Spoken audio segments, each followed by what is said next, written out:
Hello everyone, my name is Ben Bridts. I work for a company called Cloudwatch. We're an AWS Premier Consulting partner based in Belgium. And I want to thank you all for coming to this talk that's going to be about things that are technically possible in AWS, but might not be the best idea to do. So when I was building this talk, I started out with writing a tweet and I asked people to give me some feedback, some ideas about what can you do in AWS that is technically possible, but maybe not the best idea. And I was expecting a lot of funny stories, but actually I got a lot of very good advice that definitely deserves its own talk, but that won't be this talk. So if you are interested about all those kind of tips about security and multi-account setups and using MFA credentials and all that kind of all those kind of things that you still have to be aware of when you run an AWS account or multiple AWS accounts, that's a very good place to start. Please go take a look at that. There are also some more opinions there about which services you might want to use, which services you might want to avoid. I don't agree with all of those, but it's also a good starting point to think about what you need and what you want to build. But that was not the talk I was planning to make a talk about. I actually was looking at making a talk about building things for fun. And one of the inspirations for that is actually Ben Kahoos' PackRedDB. So the idea of the PackRedDB is that there are a lot of API calls that you can do that only interact with the AWS control plane, so that don't have any resources necessarily related to them, or that don't store data in those resources. And generally those can be free.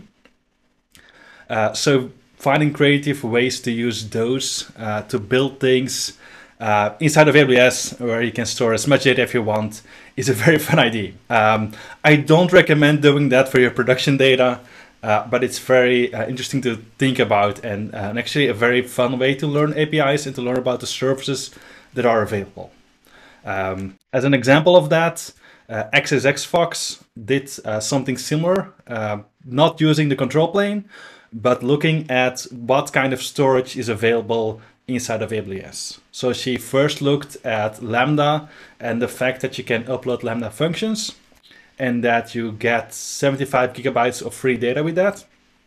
And she was able to store video in that and then stream it out.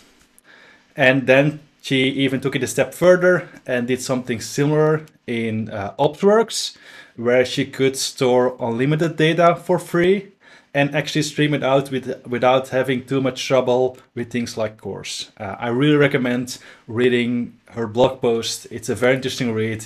It's just a very fun idea. There are other fun ideas like this. One that is heavily promoted or talked about by Corey Quinn, if you read the Last Week in AWS newsletter, is storing data in Route 53. So using Route 53 as a database. That ties a little bit into this talk as well. Not because we're going to be doing that, but because it gets to the point where that actually might seem a good idea, where it's not as crazy as storing things, for example, or storing your database inside of tags in S3. So there's even an open source project there. I don't recommend running in production, to be clear, but that actually gives you a Node.js implementation to easily work with that.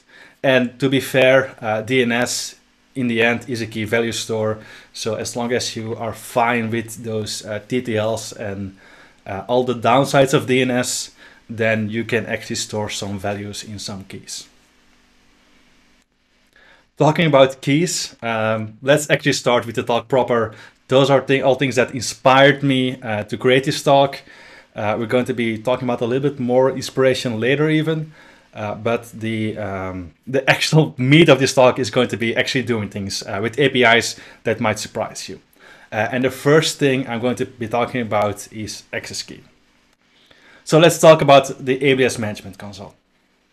And if you're using the AWS Management Console, you probably are using an username and a password, or starting from SSO, or starting from a username and a password, and then assuming a role in multiple different AWS accounts.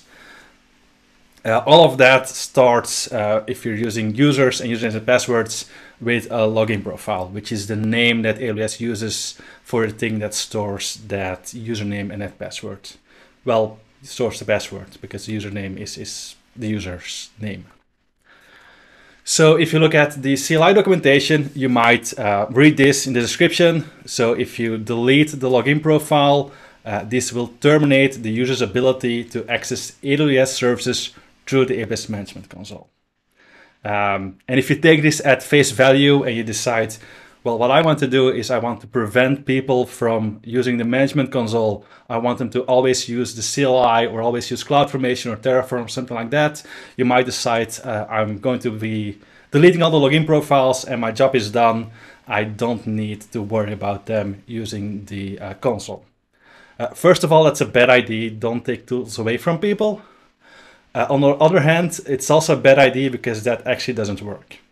Because if you write the script that you can see on the left here, or look at the deep dive in the documentation of EIM, where you can see that it does not change the permissions or prevent the users from accessing the console through an assumed role, you will realize that there's still a way to access the console, even if you don't have a login profile, if you don't have a username and a password.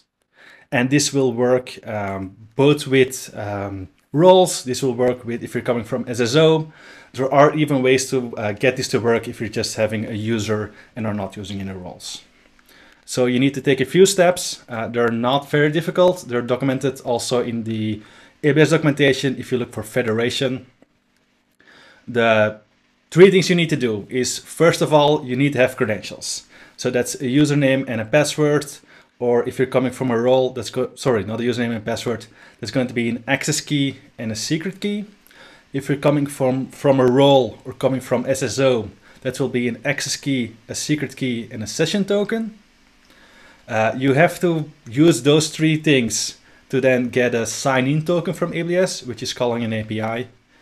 And then you can construct from that token an URL that you can give to a user or that you can call yourself that will actually log into the AWS console, into the management console. In this code example, we're just going to be printing this out. You can then copy paste that into your browser and then you will be logged into the console. Getting credentials might seem a little bit daunting here, but that's because we're actually fixing both cases. So if you look at the top, we're using the default credential provider coming from the Python SDK, which is the same provider that the CLI uses. So if you have roles configured in your AWS configuration file and using that with the CLI, then those top 4 or 5 lines is all what you need. So you're basically looking at, do we already have credentials? Are we already using a role? In that case, we just use those. If we don't have that, if we only have an access key and a secret key, we don't have that session token, then there's a separate API that we can call inside of STS, which will give us a temporary session up to 12 hours, which will have an access key, secret key, and a session token that we then can use in the next step.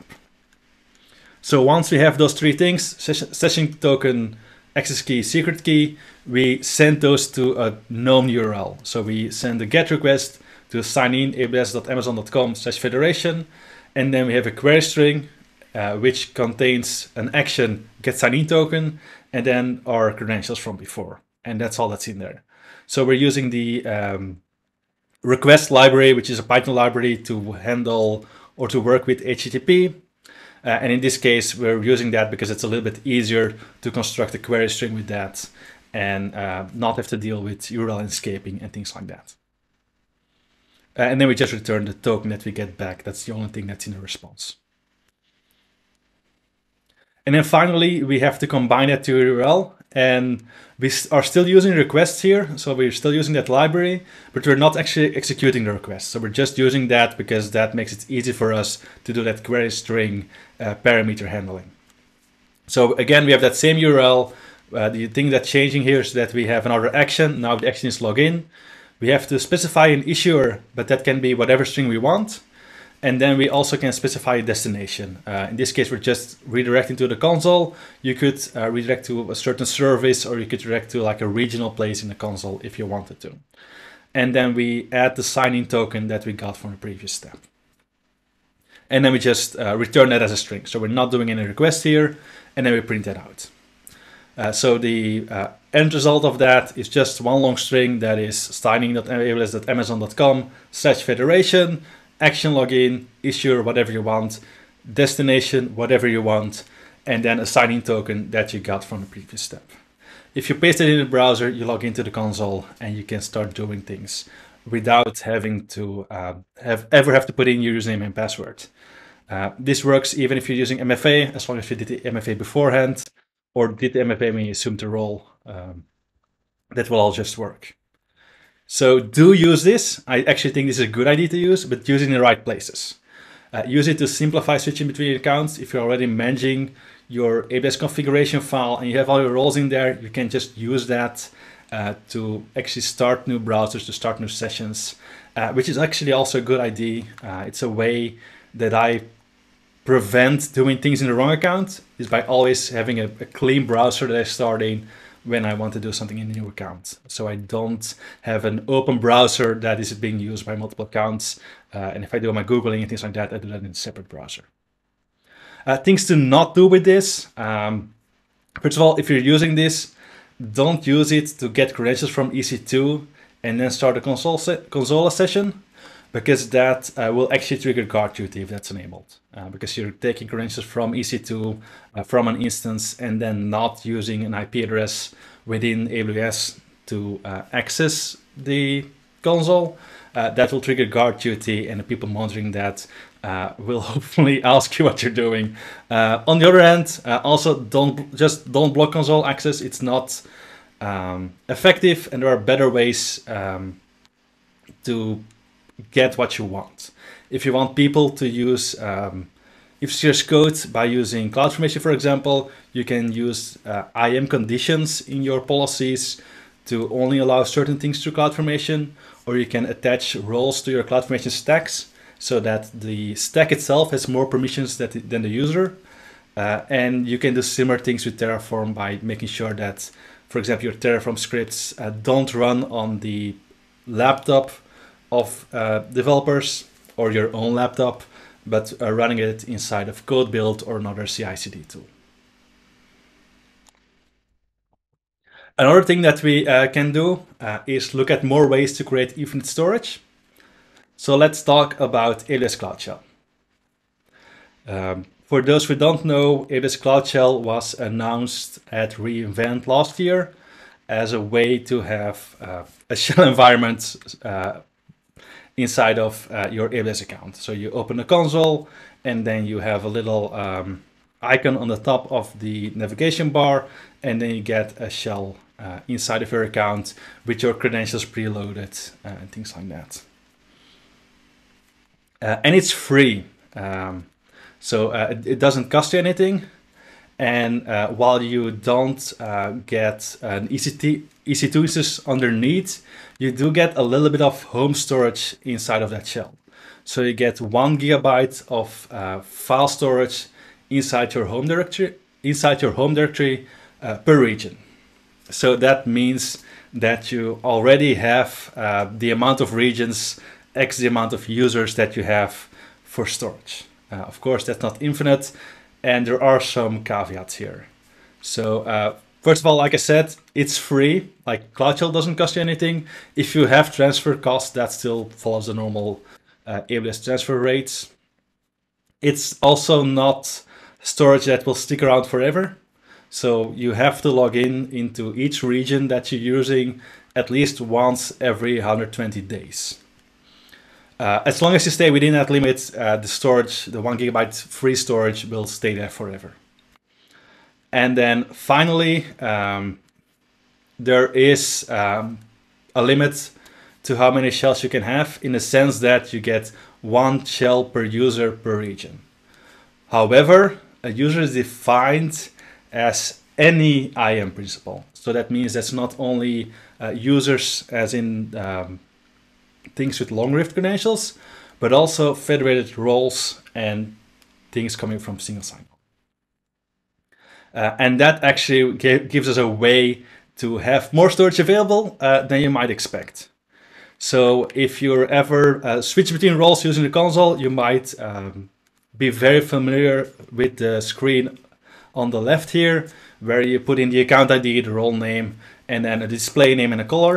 And the display name and the color are up to you, and they don't affect anything. Like, that's just how it's stored in your browser. If you go looking through the Cloudwatch logs to see what the actual role name is that's being used, you will see that it always points back to your original username from the original user that you logged in with. However, if you're using SDKs or the CLI, you will see that there's a role session name parameter that you need to fill out.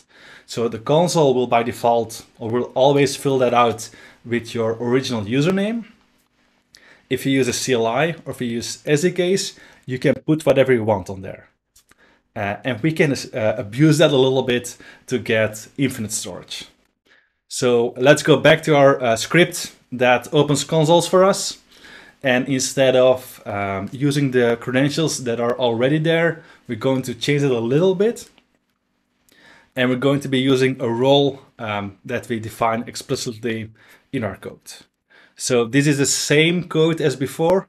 The only thing that we changed here is that we added an argument here. So that's the first 3 lines there. We're saying you have to specify an identifier as the first parameter if you run this script.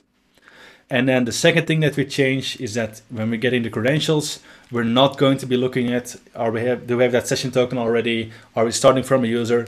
The thing that we're doing is we're going to be doing an STS assume role call. And the role session name that we're going to be using is going to be that identifier that was passed from the command line. And then we return those credentials and everything else stays the same. So we exchange that for a sign-in token and then construct an URL so we can open the console with that. If we then execute that script twice, we first execute it with identifier 001 and then with identifier 002, you will see that we can open 2 consoles next to each other in 2 separate browsers. If you look at the role name on the top there, you see that we're using our Cloudwatch storage, which was the name of our role, and then /001, which was our session name. And in the second screenshot, we're using 002 as our session name, and we get 2 completely separate Cloud Shell environments. So we can actually, by just adding new identifiers, we can get as many Cloud Shell environments as we want. And if you want to go back to our original Cloud Shell, if you want to get back to something that we stored in the first Cloud Shell environment, we can also do that by using the same identifier again. So just by making sure that we know what the identifiers are that we're using, we can go back to any partition of our file system. You might think this is not very useful for me because, yeah, sure, I want to store infinite amount of data, but I don't want to upload that manually by starting Cloud Shell and then clicking on Actions, Upload File, and then have it there, or by downloading it from S3 from the command line there. If I have to open a browser for that, that's not very useful. And if you used Cloud Shell before, you might have noticed that there's no API for that. So it's only in the console. It's only available there. I said there's no API for that, but actually the console is just calling an API that's not documented and it's not part of the command line interface or the SDKs. Luckily for us, there is a way to extend the at least the Python SDK and the command line with that. So we can actually call those APIs from our local machine. The way we do that is by adding our own models to the search pad. The search pad is just a name for where the Python SDK will look for the available API endpoints and methods on those. And the models are the things that are used behind the scenes by AWS to make it easy for them to have multiple SDKs in multiple programming language languages without having to implement it by hand on all of them. That's an open source tool, or it's tools that they even open sourced. If you want to know more about that, you can Google for SMIDI or AWS SMIDI, and then you can read all about how those models work. For the thing you need to know for this part is that we can use a directory on our file system, and then we can put our own API definitions on there. And as long as the other side of that API exists, we can actually call those. So that's exactly what I did. I created a model file based on what I could see the console doing. And here's a snippet from that, where you can see I created a few CLI commands or a few commands that are available. And then you can use those from your own command line or from the Python code or from Python to first create an environment. So that's going to be tied to the role or user that's executing that AWS Cloud Shell create environment command. Then you can do get environment status and wait until it's running. And then finally, once it's running, you can use the Session Manager plugin. So that's part of the SSM System Manager, Session Manager suite. And you can use that to get a shell into that environment. And then you can execute whatever you want in there. You can pipe things into that. So actually you can start using that from your own code. So you're not limited anymore to using a browser for that. One thing that's not available if you do it with the models there is that uploading and downloading of files, the way that Cloud Shell does it in the console doesn't work. But Ian McKay made an awesome Visual Studio Code plugin that does the same thing that I did with the models here, but also has support for uploading and downloading files into your Cloud Shell environments. So if you want to do the same thing as what was done with the Route 53 as a database and make this into a complete project that you can import in your code, please go ahead, take a look at that AWS Cloud Shell plugin that has all the parts for it, or take a look at what's on screen here if you want to just test it out with the CLI. And then finally, let's talk about making mistakes. Insofar that the previous things aren't mistakes, let's talk about Cloudwatch. So with Cloudwatch, we can do a lot of things. It's a great service. It's like you get metrics for free by default, which is very nice to have. And it's very nice to build on top of that and make sure that you get alerts from that, have alarms for that. For example, if you're building an application with AWS Lambda, you have some Lambda functions, you probably are monitoring either the total errors or the error rate or something like that to make sure that you're not missing anything there. So I built an application to mimic that. It's a very simple application. You can see the SAM CloudFormation template here, where I just define the function. I have some source code for that, which we will look at in a minute. It's using Python. I can give it permissions to maybe put some extra metrics into Cloudwatch. Maybe I have some custom, in this case, it's going to be a very simple function, but for example, you might have some order tracking there. You want to make sure you see the correct, the total amount of orders that were made or the total monetary value of the orders that went through that function. So we have a custom metric for that you want to write to. And then finally, we have an API on top of that where we can call it by going to /run and we do a GET request to that. So you can also see how that looks like if it's deployed, how that looks like in API Gateway. That's the top one. Or if you look at the application in the Lambda console, you can see all the different parts that were created, both the API Gateway part and the Lambda part with its role.